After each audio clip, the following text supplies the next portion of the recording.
Hey, a very happy day, ladies and gentlemen. Tim Burgess back with Think and Grow Rich. And, up to this point now, we've built the foundation. Desire, what do we want? Faith, our ability to get what we want. And how do we develop faith where it does not already exist? And we do that through the principle of self-suggestion. Suggesting to ourselves what's going to take place. And it's amazing what happens when you do that consistently. So that's the foundation, and then we stepped into specialized knowledge. And what specialized knowledge do you require for you to obtain the object of your desire? What is it that you have to acquire as far as specialized knowledge goes? For example, the specialized knowledge that I require has nothing to do with how to actually get this particular video to you. I have no clue how to do that. That's not what I do. But somebody else has that specialized knowledge. The specialized knowledge that's required to fix the camera or the computer. I don't have that, and I don't want to obtain that. I don't want to go through what it takes to learn how to do that. So it becomes very obvious as we go through that chapter to specialize in one thing and then surround ourselves with people who have specialized knowledge in other areas that we do not, and that'll help us get to the goals that we have set, reach our objectives. And so far, really, if you stop and think, just stop and think and grow rich, this stuff isn't really that hard up to this point. Well, now we want to go into the next chapter, which is imagination. Now, I have to tell you, when I first started reading this book, February 1996, he went into this chapter and I was lost. I was absolutely lost. So if you don't get it at first, don't worry about it. Just continue to study just a little bit every day for the rest of your life, and eventually you'll look at it and go, oh, that's so simple. So if you don't get it right away, don't worry about it. But follow me on this. He talks about how imagination is the workshop of the mind. He said the imagination is literally the workshop wherein are fashioned all plans created by man. I'm thinking to myself, what in the world are you talking about, wherein are fashioned? Let's simplify this. Hey, the imagination is the workshop of the mind where all plans are created. Simplify, right?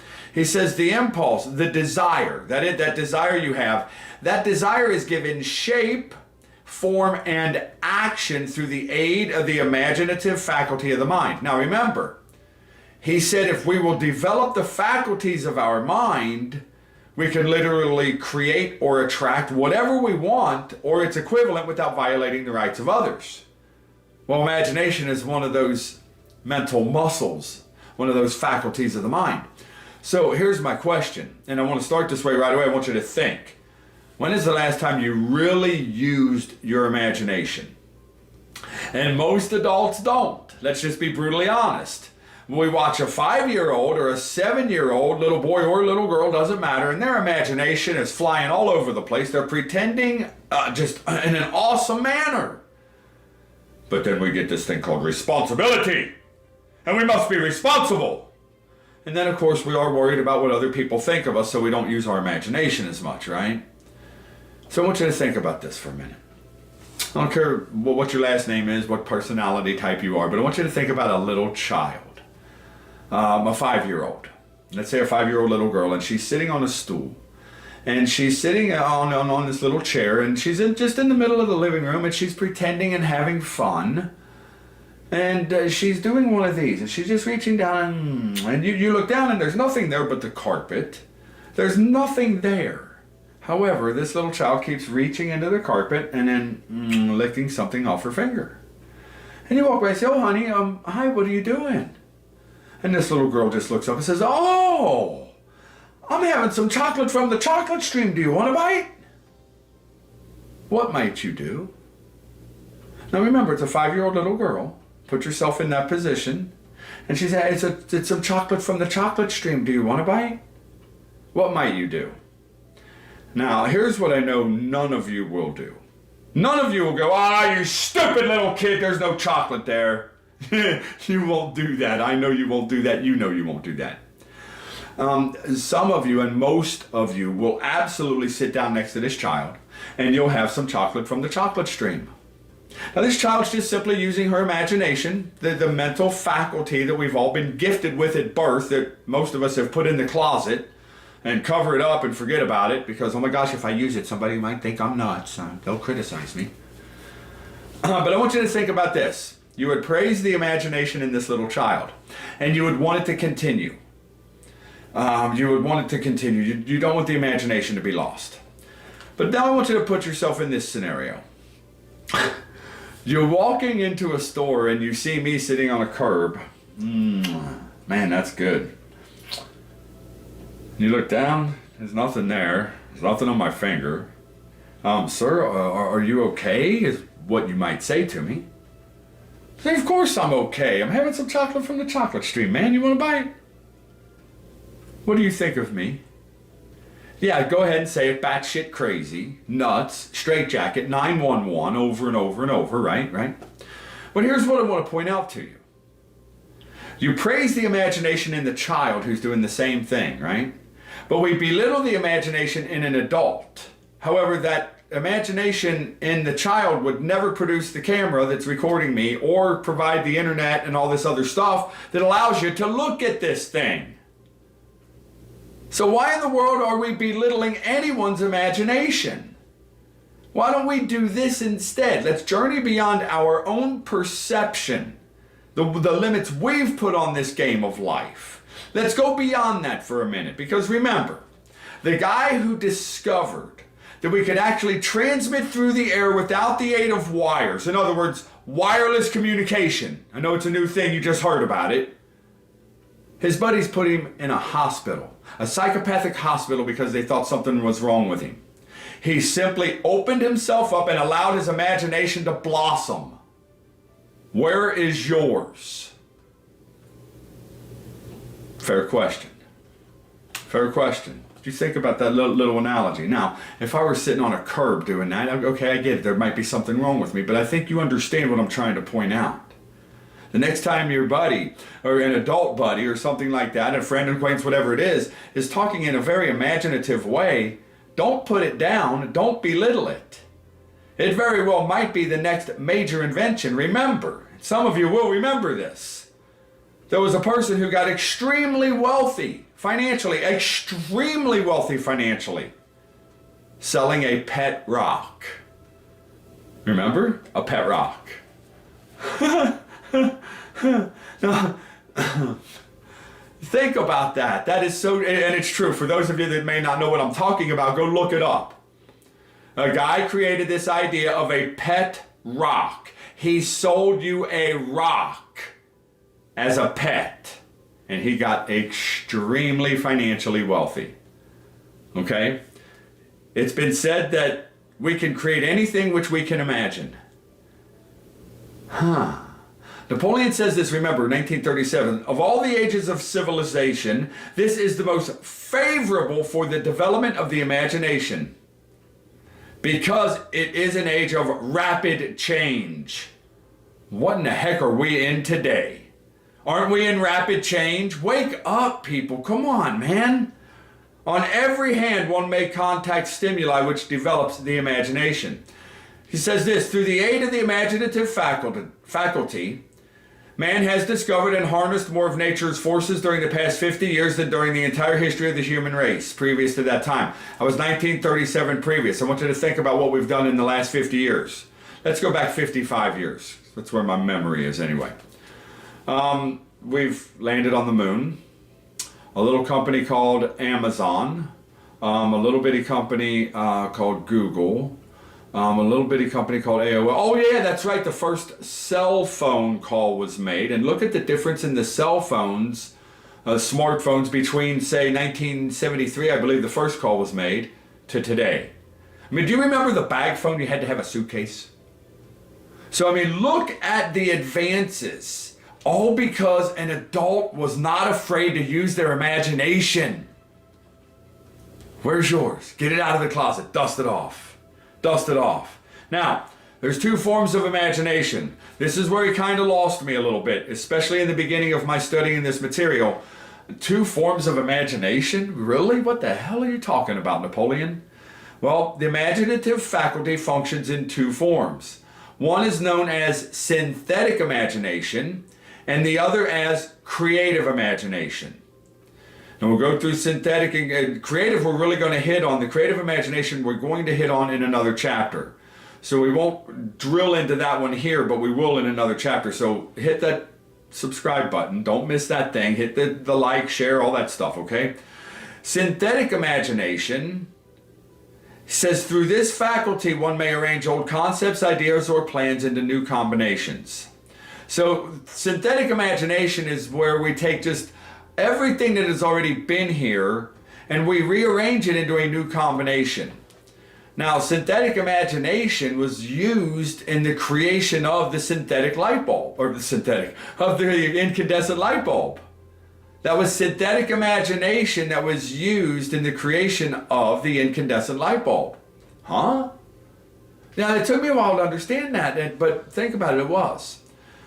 For a long time, people already knew that if you put a small wire and you electrified that wire, it would glow red and create a light. But the problem was it would burn out right away. It would burn through the filament, is what it's called. It would burn through that little filament of wire really, really fast, burn out, and that's what nobody could figure out, was how to stop that. Well, let's go back to, second grade science? If you remove oxygen, you cannot have combustion. Edison figured that out. Edison figured out, put a bulb on it, remove the oxygen, light the baby up. What happened? It was all synthetic imagination. Now, I'm not saying that he didn't use creative imagination in coming up with that answer. Well, once again, that's another chapter, or later in this one. And also let us not say that he wasn't being creative, because he was. We built a massive Christmas display here. I mean massive. It took over 42 hours just to plug it in. But I can assure you that I used no creative imagination in putting that all together. It's all synthetic imagination. It's already been done. I just put it together in different forms, different places, things like that.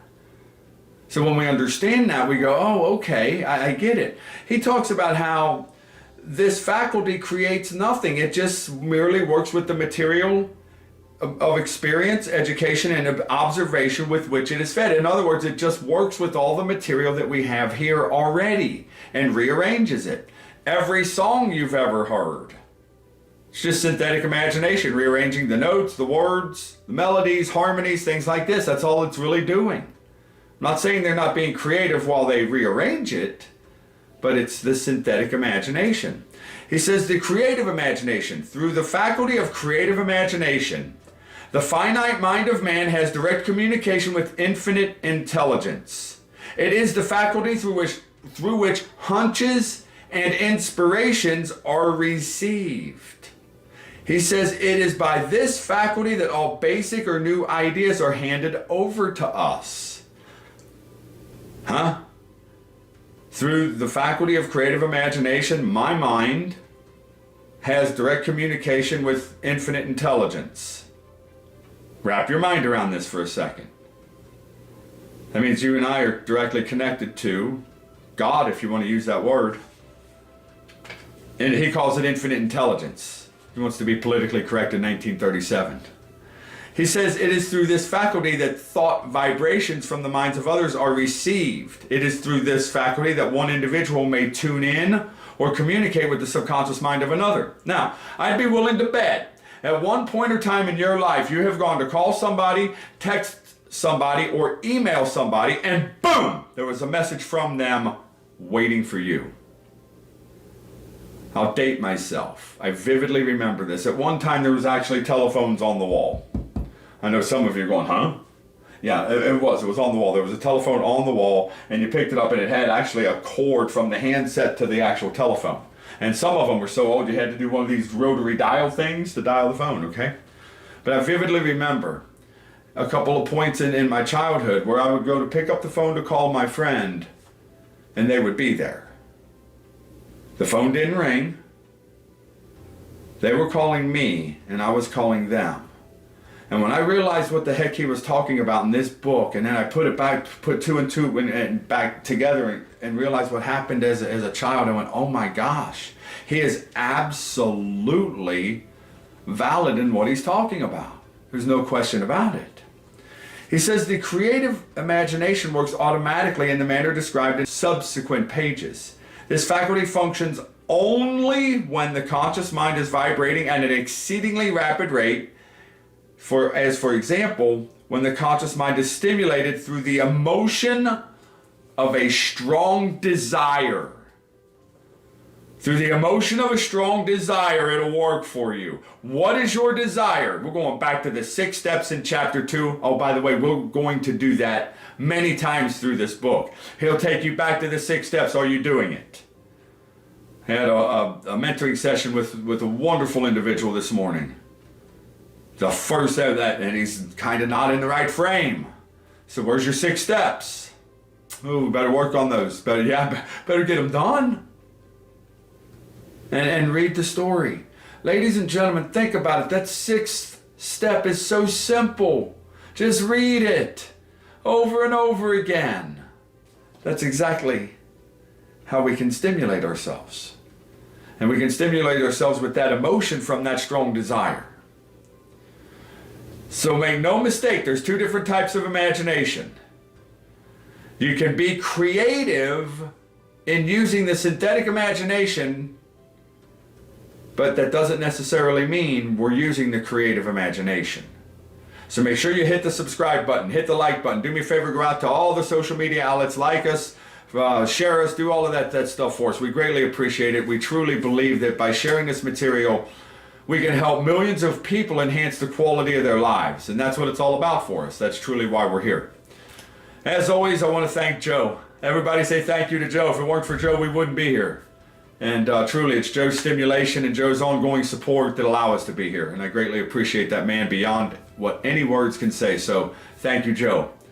As always, ladies and gentlemen, we want this day to be the very best day you have ever experienced in this game we call life.